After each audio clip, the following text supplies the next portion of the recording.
বিদেশ জীবন খুব শখের জীবন। যারা হয়তো কোনো দিন আসেনি তাদের কাছে এই শখের জীবন।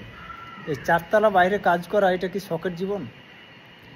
তো যে আসেনি সে হয়তো বলবে, কিন্তু এই প্রবাসীদের জীবনে একটা সবচেয়ে বড় আফসোস কি জানো?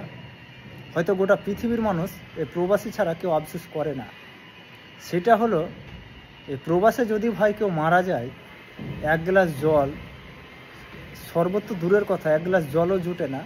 এমনকি পাশে যে একজন থাকবে সেটাও জোটে না। তো আমাদের এই আফসোস মনে হয় এই দুনিয়ার চাইতে, এই আফসোসের চাইতেও আর দুনিয়াতে কোনো আফসোস নেই। তো যারা ভাই আসেনি তাদের কাছে কিছুই না, কিন্তু আমরা যখন এটা নিয়ে ভাবি জানো, বুকটা ফেটে যায়, চোখ দিয়ে জল বেরিয়ে আসে। কিন্তু কি করব ভাই বলো, পরিবারের জন্য অন্তত আমাদেরকে তো এই প্রবাসে আসতেই হবে, কাজ করতেই হবে, জীবনের রিস্ক নিয়ে। তো এটা খুব শখের জীবন কিনা জানি না ভাই, কিন্তু খুব কষ্টের জীবন। যে আসনে ভাই খুব আরাম, খুব শান্তিতে আছো।